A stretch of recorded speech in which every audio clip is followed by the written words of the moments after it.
Good afternoon, students. Today my topic in electrical machines for electrical fifth semester students. Construction of three phase induction Motors. तो सबसे पहले तो आपको construction से पहले तो आपको इंडक्शन मोटर का पता होना चाहिए। इंडक्शन मोटर होता क्या है, उसके क्या क्या यूजेज हैं। बेटा, थ्री फेस इंडक्शन मोटर वो मोटर होती है जो सिंक्रोनस स्पीड से कम स्पीड पे रन करती है। ठीक है, नॉर्मली जो सिंक्रोनस स्पीड होती है मोटर की वो 1500 आरपीएम होती है, लेकिन ये जो इंडक्शन मोटर होती है 1500 आरपीएम से कम पे रन करता है। और इसकी जो स्पीड हो, इसलिए हम इसको स्पीड कंट्रोल मेथड में यूज़ नहीं करते स्पीड कंट्रोल के लिए। इसकी जो स्पीड जो डिपेंड करती है सप्लाई फ्रीक्वेंसी पे।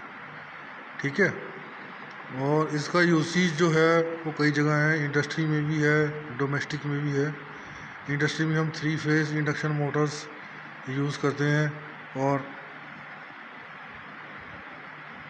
सिंगल फेस इंडक्शन मोटर हम डोमेस्टिक में यूज़ करते हैं। ठीक है, अब नेक्स्ट है आपका कंस्ट्रक्शन। कंस्ट्रक्शन में सबसे पहले आप इंडक्शन मोटर की कंस्ट्रक्शन थ्री फेस की है। ठीक है, तो उसमें जो कंस्ट्रक्शन होती है इंडक्शन मोटर की, उसके दो पार्ट्स होते हैं, स्टार्टर एंड रोटर। तो सबसे पहले इसका जो हम स्टेटर है उस पार्ट्स को हम डिस्कस करेंगे। ठीक है, तो इसको डिस्कस करने के लिए सबसे पहले हम इसकी फिगर देखेंगे स्टेटर की। तो ये जो है, जो फिगर ए है और जो फिगर ए है, इसमें आपको दिखाई दे रहा है कि स्टार्टर की कंस्ट्रक्शन किस तरह होती है। स्टार्टर में बेसिकली जो कंस्ट्रक्शन है स्टार्टर की, उसमें तीन पार्ट्स होते हैं। एक तो आपका स्टेटर फ्रेम है, दूसरा स्टेटर कोर है और तीसरा स्टेटर वाइंडिंग है। ठीक है, तो जो स्टार्टर जो मेनली इसका स्टेशनरी पार्ट होता है, ठीक है, उसमें थ्री पार्ट्स होते हैं। सबसे पहले जो हम ले लेते हैं स्टार्टर फ्रेम को। ठीक है, जो स्टेटर फ्रेम होता है वो स्टील का बना होता है। ठीक है, स्टील फ्रेम बोलते हैं इसको।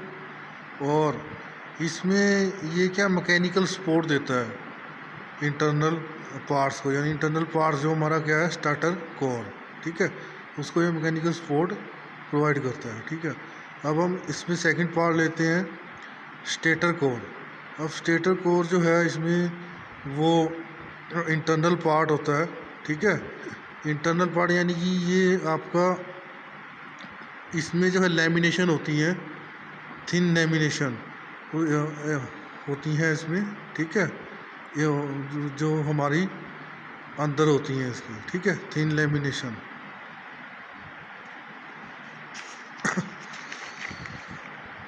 जो थिन लैमिनेशंस होती हैं वो स्टेटर कोर, यानी स्टेटर कोर इससे मेडअप होता है आपका।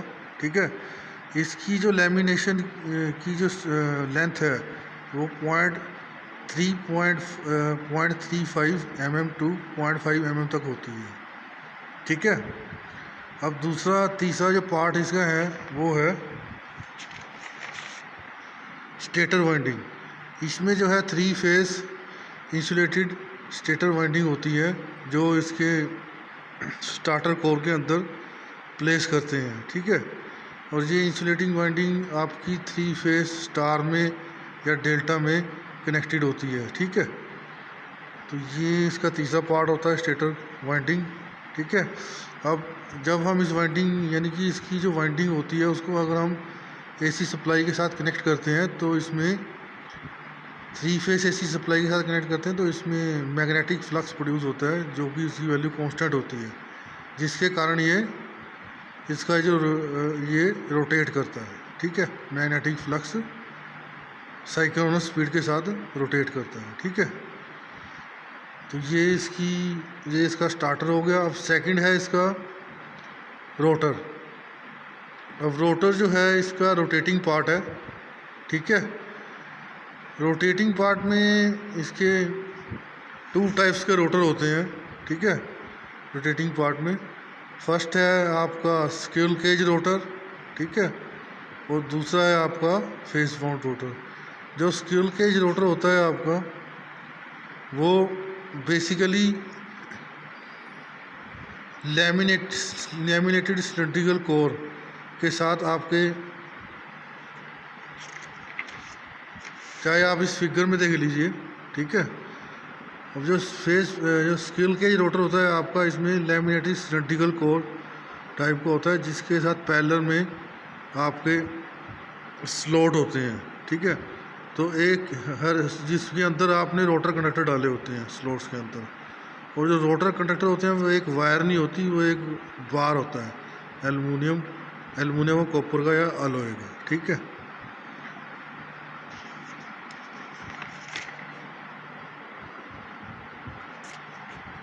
अब नेक्स्ट है आपका, जब इसमें हम बार प्लेस करते हैं कॉपर इसमें स्लॉट्स में, ठीक है, तो हर एक स्लॉट में एक बार प्लेस करते हैं, ठीक है। तो जब आप हर एक स्लॉट में एक बार प्लेस करते हैं तो उसको all the bar are joint at each end, जितने बार में जितने स्लॉट में आप प्लेस करोगे वो आपके जॉइंट हो जाएंगे हर एक एंड पे, ठीक है। जिसके कारण ये जो आपके स्लॉट्स हैं उसको हम हर एक एंड यानी कि आल एंड को जब शॉर्ट करते हैं तो उससे उसको रिंग के द्वारा शॉर्ट करते हैं, जिसको हम बोलते हैं शॉर्ट सर्किटिंग रिंग, इसको बोलते हैं एंड रिंग या स्लिप रिंग, ठीक है। उसके साथ हम इसको शॉर्ट कर देते हैं बोथ एंड से, ठीक है, जो रोटर की जो वाइंडिंग होती है, ठीक है। तो ये जो रोटर की कंस्ट्रक्शन होती है स्क्यूल केज टाइप में, इसको हम स्केल इसलिए बोलते हैं क्योंकि इसकी जो शेप है वो गैलरी की तरह होती है देखने में, ठीक है। और इसमें एक बात और है, इसमें हम जो कि इसकी वाइंडिंग शॉर्ट सर्किटेड होती है, इसमें हम कोई भी एक्सटर्नल रेजिस्टेंस ऐड नहीं कर सकते, ठीक है, समझ में आ गया। नेक्स्ट है आपका second wound rotor. Wound rotor में क्या होता है, फेस वाउंड रोटर को हम स्लिप रिंग रोटर भी बोलते हैं, ठीक है। जिसमें हमारी 3 फेस इंसुलेटेड वाइंडिंग होती है, वो स्टार में कनेक्टेड होती है, ठीक है, जैसे इस फिगर में दे रखा है, ये देखो 3 फेस वाइंडिंग है हमारी, वो स्टार में कनेक्टेड है, ठीक है। और उसके साथ हमने हर एक फेस के साथ हमने स्लिप रिंग लगा रखी है, ठीक है। जो वाइंडिंग का ओपन एंड है उसके साथ हमने हर एक फेस के साथ हमने स्लिप रिंग लगा रखी है, और स्लिप रिंग के साथ हमने ब्रश लगा रखा है, ठीक है। और अदर एंड में हमने रियोस्टेट लगा रखा है हर एक फेस के साथ, ठीक है। तो ये इसका पिक्चोरियल व्यू है वाउंड रोटर का, ठीक है। इसमें आप देख सकते हैं पिक्चर में क्लियरली, ठीक है, कहाँ शाफ्ट है, ये आपकी शाफ्ट है, ठीक है, ये स्लिप रिंग है, ये बेयरिंग है, ठीक है, ये रोटर वाइंडिंग्स हैं, ठीक है, समझ में आ गया। और ये इसका एक्सटर्नल पार्ट्स है और ये शाफ्ट है, ठीक है। तो बेटा ये थी construction of 3 phase induction motor. Okay, thank you.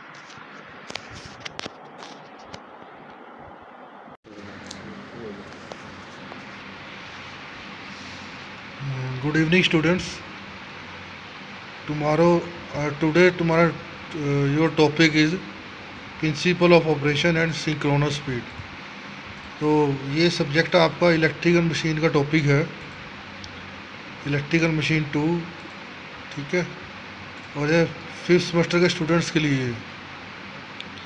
तो लेट्स स्टार्ट। तो फर्स्ट है प्रिंसिपल ऑफ ऑपरेशंस। तो जो वर्किंग प्रिंसिपल होता है आपका इंडक्शन मोटर का, वो बेसिक वर्किंग प्रिंसिपल होता है इलेक्ट्रोमैग्नेटिक इंडक्शन, जो आपको पता ही होगा, आपने प्रीवियसली मशीन 1 में पढ़ा ही होगा, ठीक है। तो इसमें वही प्रिंसिपल बेसिक प्रिंसिपल है इसका। अब उसमें क्या होता है, सबसे पहले हम इसमें 3 फेस एसी सप्लाई स्टार्टर को देते हैं, स्टेटर वाइंडिंग को, ठीक है।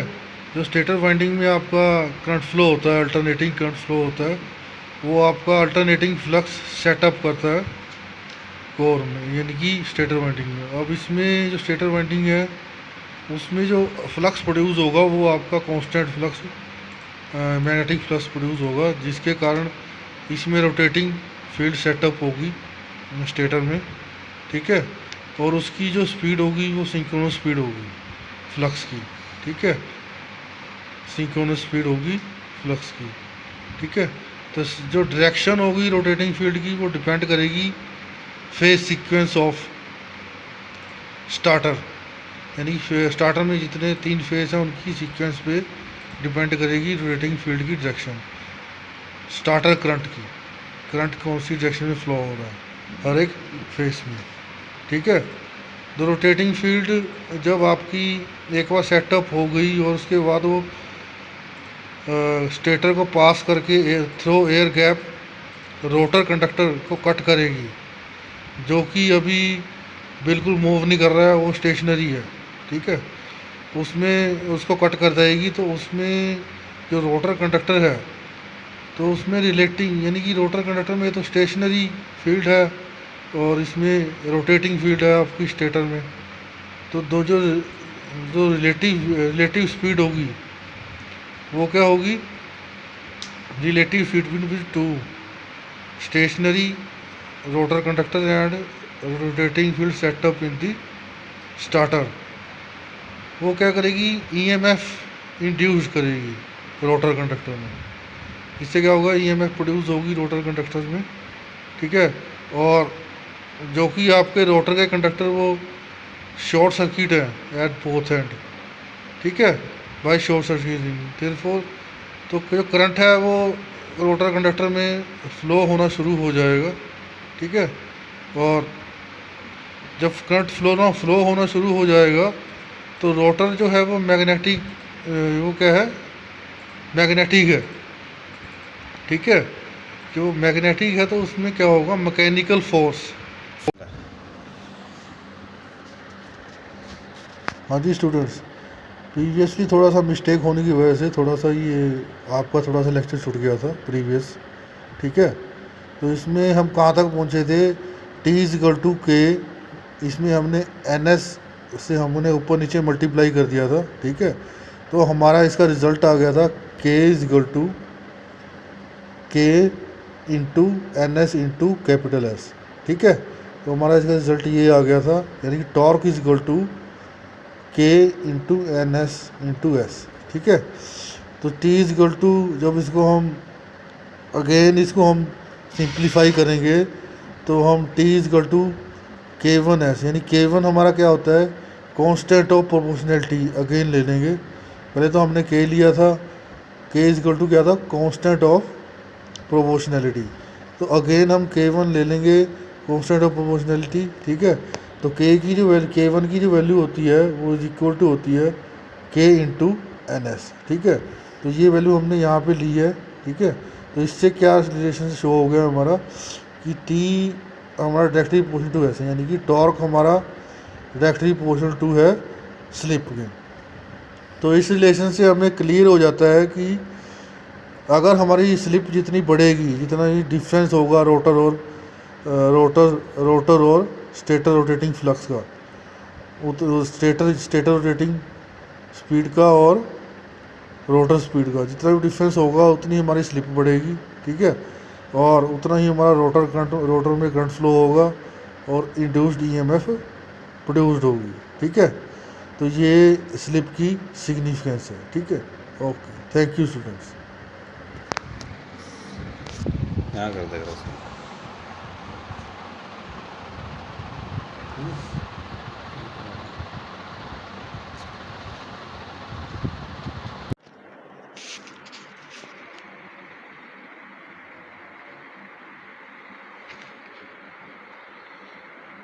Good evening student. Today's your topic is principal operation and synchronous speed of electrical machine 2, ठीक है। यानी कि इसमें आपका इंडक्शन मोटर का वर्किंग प्रिंसिपल है और सिंक्रोनस स्पीड क्या है उसके बारे में आज हम डिस्कस करेंगे, ठीक है। तो इसमें सबसे पहले तो हम प्रिंसिपल ऑपरेशन डिस्कस करेंगे। जो बेसिक वर्किंग प्रिंसिपल होता है इंडक्शन मोटर का वो इलेक्ट्रोमैग्नेटिक इंडक्शन होता है, ठीक है। इलेक्ट्रोमैग्नेटिक इंडक्शन आप पढ़ ही चुके होंगे प्रीवियस लेक्चर्स में, ठीक है। तो सबसे पहले इसमें फिगर देखो, फिगर में हमारे पास एक तो रोटेटिंग फील्ड है, दूसरा फोर्स ऑन रोटर कंडक्टर्स है, ठीक है।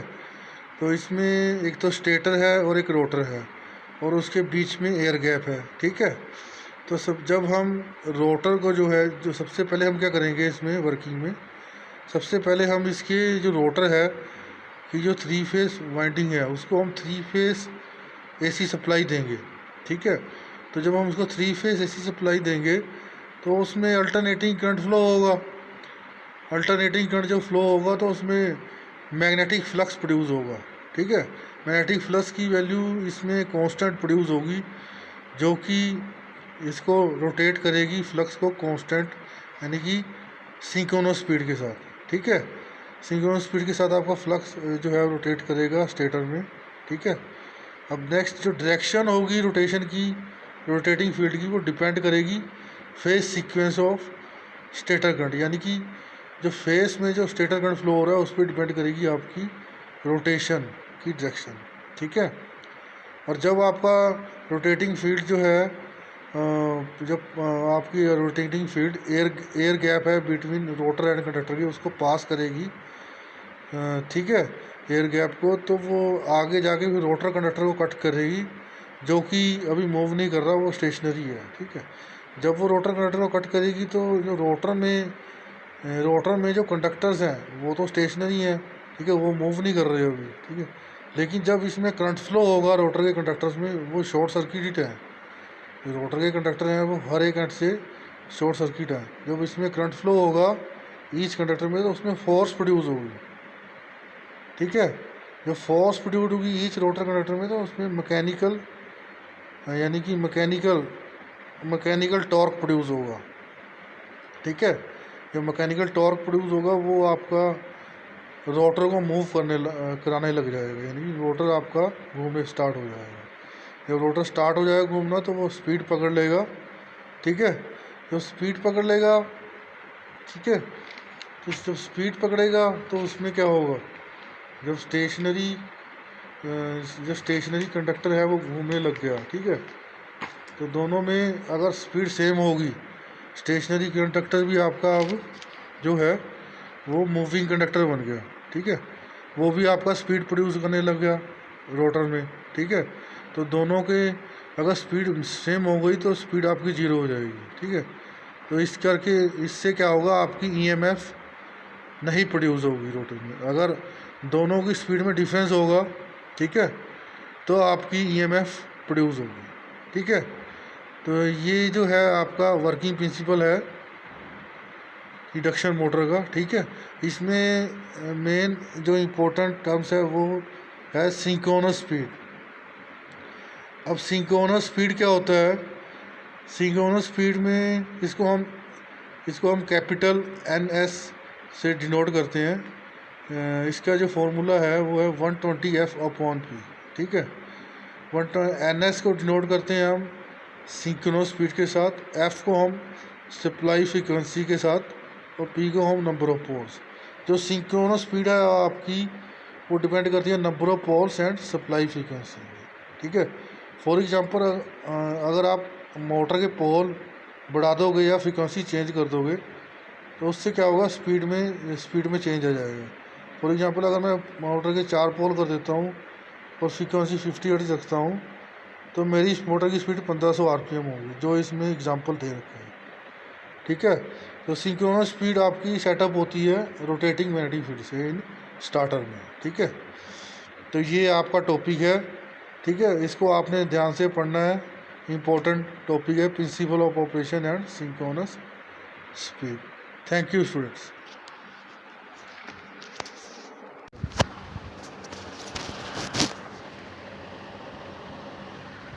Good morning students.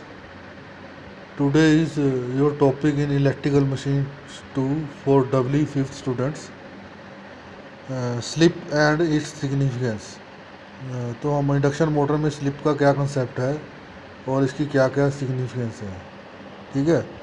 तो सबसे पहले हम स्लिप लेते हैं। स्लिप क्या होता है, स्लिप जैसे हमने स्टार्टर में जब हमने सप्लाई दी थी स्टार्टर में, तो उसमें रोटेटिंग फील्ड सेटअप हुई थी, ठीक है। रोटेटिंग फील्ड की स्पीड कितनी थी, सिंक्रोनस स्पीड, ठीक है।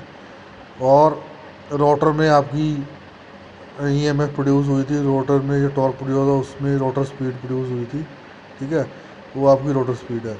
तो जो स्लिप होती है वो difference between synchronous speed of starter rotating flux and actual speed of the rotor, ठीक है। उसका डिफरेंस हो क्या होता है, उसको स्लिप बोलते हैं, ठीक है। इसको हम बेसिकली, ये रिलेशन देखो आप, इसमें देखो N S, N lower case में एस, एन एस यानी कि इसको हम सिंक्रोनस स्पीड से रिप्रेजेंट करते हैं, ठीक है। Synchronous speed of starter rotating flux, ठीक है। फिर है एन लोअर केस में स्मॉल आर, ठीक है। इसको हम एक्चुअल स्पीड ऑफ रोटर से रिप्रेजेंट करते हैं, ठीक है। फिर आपका कैपिटल एस है, उसको हम स्लिप से रिप्रेजेंट करते हैं, ठीक है। तो इसका जो रिलेशन है वो आपको इस इक्वेशन नंबर 1 में शो कर रहा है, ठीक है। S, capital S is equal to N S minus N R upon N S, ये स्लिप से रिप्रेजेंट करता है, ठीक है। और इसको हम परसेंटेज में रिप्रेजेंट करते हैं, एक्सप्रेस करते हैं स्लिप को। तो इसको हम 100 से मल्टीप्लाई कर देंगे इस रिलेशन को, तो इसकी परसेंटेज आ जाएगी, ठीक है। अब इसका एक केस है, इम्पोर्टेंट केस, अगर आपकी मोटर स्टेशनरी है तो आपकी जो रोटर स्पीड है वो ज़ीरो होगी, क्योंकि रोटर स्पीड इसलिए ज़ीरो होगी क्योंकि इसलिए जो आपका स्टेशनरी, जो आपकी जो है स्टेटर में जो रोटेटिंग फील्ड है उसकी स्लिप क्या होगी, 1 होगी, ठीक है। यानी कि जो रोटेटिंग फ्लक्स है वो कम स्पीड होगी उसकी, ठीक है। जो डिफरेंस होगा वो कम होगा स्टेटर और रोटर फील्ड का, ठीक है। इसलिए स्लिप क्या होगी, 1। अब नेक्स्ट है इसकी सिग्निफिकेंस, ये तो स्लिप था, ठीक है। तो इसको आपने ध्यान से पढ़ना है स्लिप को। अब नेक्स्ट है इसकी significance.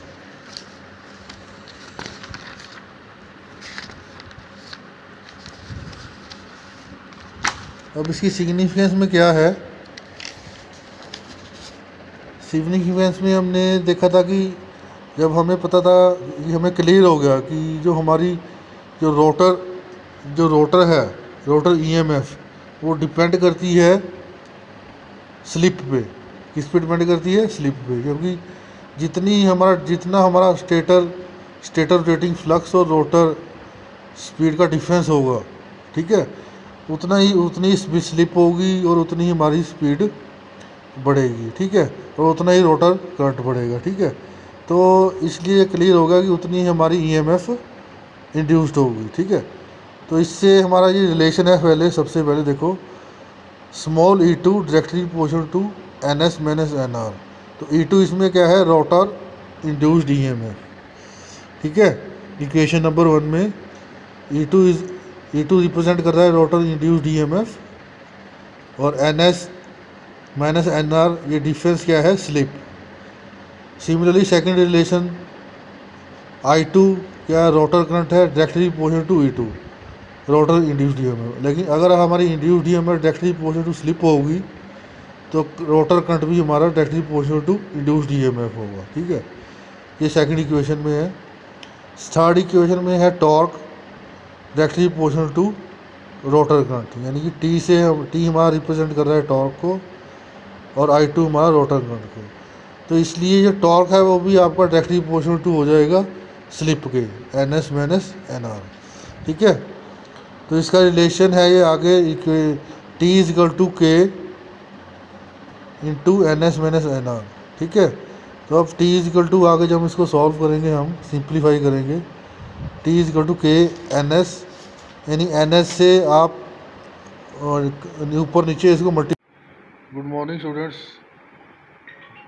today's topic for electrical machine 2 subject doubly fifth students.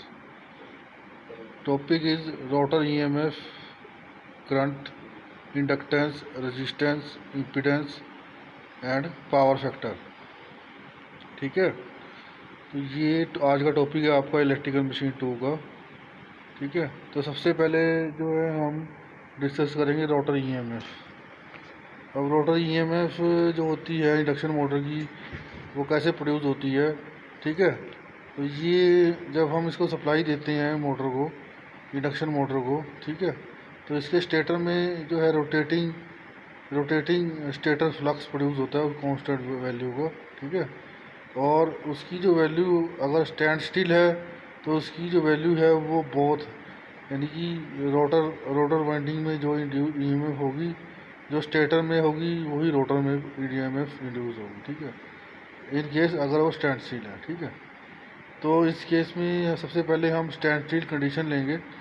तो सबसे पहले लेंगे हम स्टेटर इंड्यूस्ड ईएमएफ पर फेस इस गिवन बाय, यानी सबसे पहले कंडीशन लेंगे हम स्टेशनरी की, जब हम उसको सप्लाई देंगे, ठीक है, तो वो स्टेशनरी में फर्स्ट कंडीशन में जब उसका रोटर मूव नहीं करेगा, ठीक है, तो उस कंडीशन में क्या होगा, जो ईएमएफ इंड्यूस होगी वो सेम होगी एज स्टेटर एज रोटर, ठीक है। तो सबसे पहले रिलेशन हमारा यही होगा, stator induced EMF per phase is given by relation, तो is equal to E1 is equal to 4.44 kW1 N1 F5 maximum, ठीक है। इक्वेशन 1 आएगी आपकी stator induced EMF per phase, ठीक है। और इसमें जो इक्वेशन है इसमें 5 मैक्सिमम है, maximum value of flux, F है सप्लाई फ्रीक्वेंसी, N है number of turns per phase of stator winding, ठीक है, और N1 यानी कि KW1 आपका वाइंडिंग फैक्टर है, जिसको हम product of coil span factor KC and distribution factor KD से रिप्रेजेंट करते हैं, ठीक है, winding factor.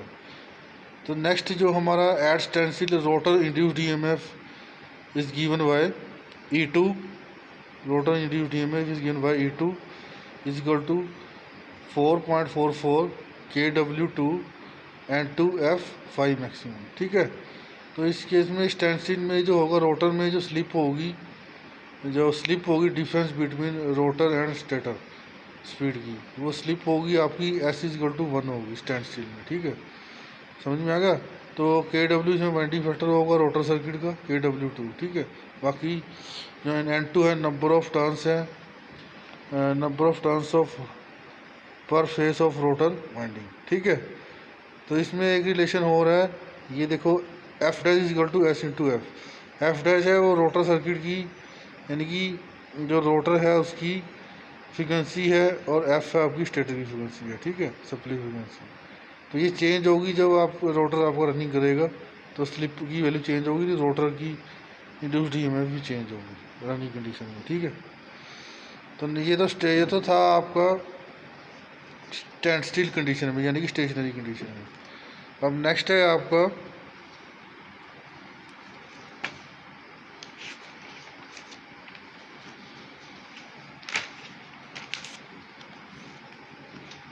Eight running condition. तो रनिंग कंडीशन में जो आपकी रोटर ईएमएफ इंड्यूस्ड होगी उसकी वैल्यू क्या होगी, E2 डैश, इसको हम डिनोट करेंगे E2 डैश से, ठीक है। E2 dash is equal to 4.44 kW2 and 2 F dash 5 maximum, ठीक है। तो इसको हम जो है F डैश की वैल्यू इसमें पुट कर देंगे, F dash is equal to S into F। तो आपके पास नई इक्वेशन आ जाएगी E2 dash 4.44 kW2 and 2 SF5 maximum, ठीक है। तो वो हम क्या करेंगे, ये आपकी जो रोटर अंडर रनिंग कंडीशन में आपकी ईएमएफ ये इंड्यूस्ड होगी, ये डिफरेंट होगी स्टेटर से, ठीक है, अंडर रनिंग कंडीशन। अब नेक्स्ट है आपका, अब इस इक्वेशन को हम आगे देखेंगे, ठीक है। अब हम क्या करेंगे, अगर हम इस इक्वेशन को सॉल्व करेंगे, ठीक है, तो इसमें हम जो है E2 यानी कि जो हमारी स्टेटर इंड्यूस्ड ईएमएफ है अंडर स्टैंडस्टिल E2, वो अलग से वैल्यू आ जाएगी 4.44 kW एंड 2 F मैक्सिमम। तो उसको हम अलग कर लेंगे और स्लिप को अलग कर लेंगे, ठीक है। तो दोनों को अलग कर लेंगे तो दोनों की अलग अलग वैल्यू पुट हो जाएगी S। तो E2 डैश यानी कि जो रोटर ईएमएफ है आपकी एट रनिंग कंडीशन, वो उसकी वैल्यू आ जाएगी E2 dash S into E2, ठीक है। तो ये आपकी है रोटर EMF, ठीक है। तो इसमें दो केस होंगे, स्टैंड स्टिल और running condition. Stand still condition में आपकी दो EMF होंगी, ये रोटर में भी होगी और स्टेटर में भी होगी, उसकी अलग अलग इक्वेशन आएगी। और दूसरा ये जो आपकी रनिंग कंडीशन है, सिर्फ इसमें सिर्फ एक इक्वेशन होगी, वो होगी रोटर की, ठीक है। नेक्स्ट है rotor resistance. Rotor resistance depend करता है कि आपने कौन सा मटेरियल रोटर वाइंडिंग में यूज़ किया है, ठीक है। तो रोटर वाइंडिंग में नॉर्मली कॉपर और एल्युमिनियम यूज़ करते हो आप। तो रेजिस्टेंस का जो फॉर्मूला होता है वो क्या होता है, रो एल अपॉन ए, ठीक है। तो आर इसमें रेजिस्टेंस और रो रेजिस्टिविटी होती है, एल इसमें लेंथ होती है और ए एरिया ऑफ क्रॉस सेक्शन होता है, ठीक है। तो इसमें जो है रोटरी वाइंडिंग में जो रेजिस्टेंस होता है वो उसकी वैल्यू क्या होती है, इंडिपेंडेंट ऑफ फ्रीक्वेंसी, ठीक है। तो इसकी कांस्टेंट वैल्यू होती है, इसको हम डिनोट करते हैं बाय आर, कैपिटल आर, ठीक है। अब नेक्स्ट है आपका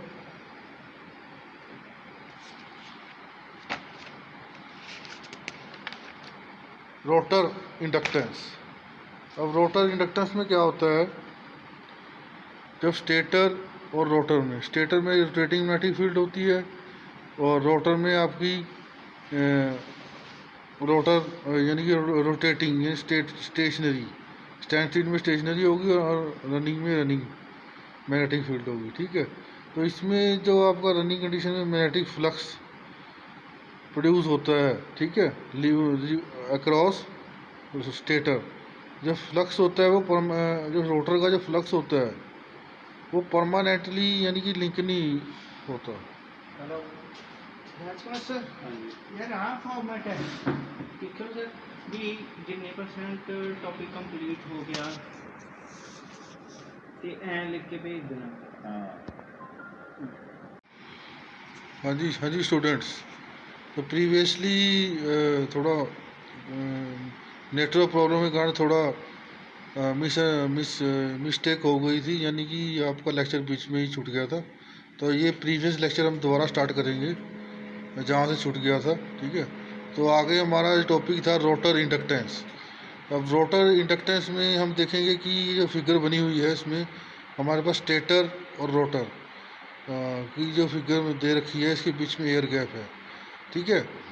जब आप सप्लाई देते हो मोटर को तो रोटर में और स्टेटर में, जब पहले तो स्टेटर में आपका फ्लक्स बनता है, तो स्टेटर का फ्लक्स आपका रोटर से होता है लिंक, ठीक है।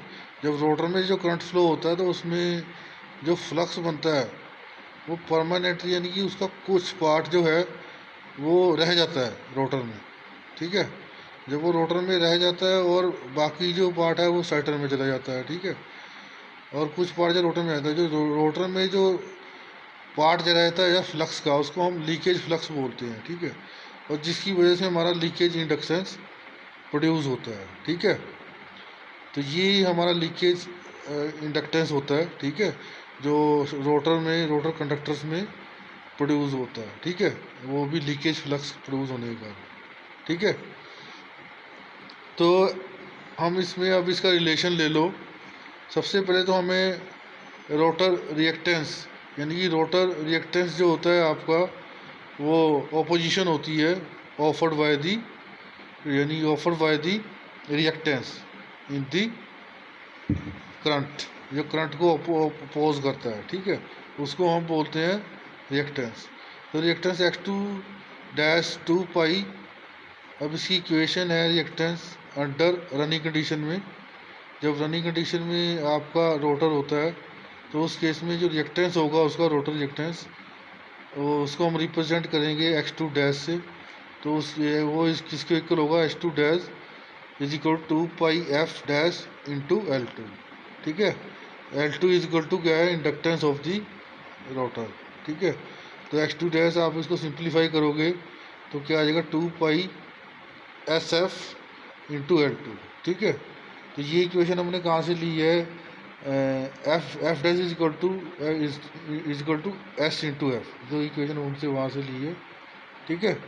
तो अब हमारे पास इसको अनदर सिंप्लीफाई करेंगे तो x2 dash is equal to हमारा क्या आ जाएगा, x इंटू x2, तो एट स्टेशनरी में, ये तो रनिंग में था, एट स्टेशनरी में जो रोटर इंडक्टेंस होगा तो वो क्या होगा, x2 is equal to 2πf, x2 is equal to 2πf into L2, ठीक है।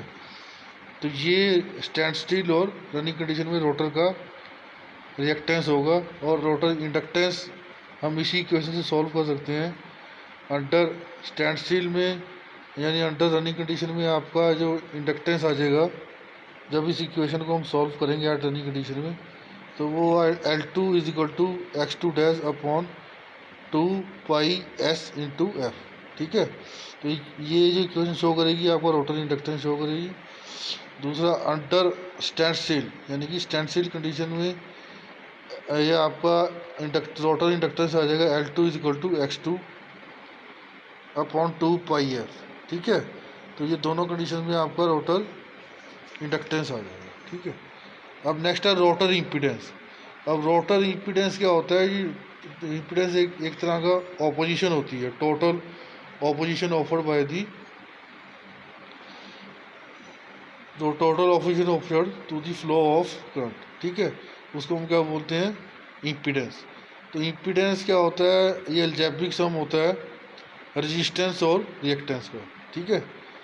इसको हम क्या बोलते हैं, इम्पीडेंस। तो इसमें ये इक्वेशन शो कर रही है Z2।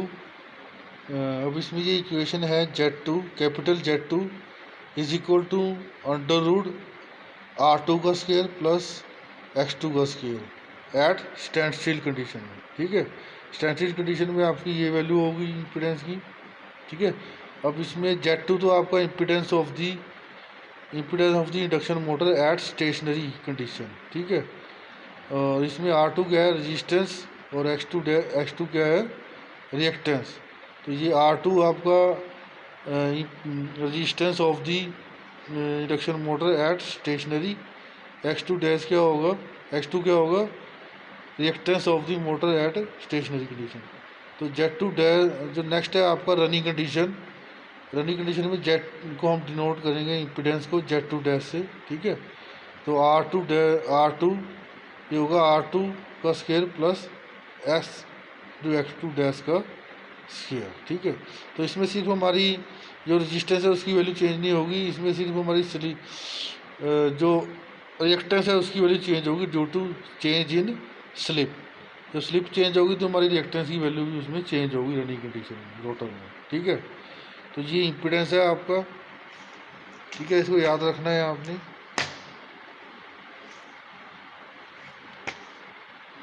बस, थैंक यू स्टूडेंट।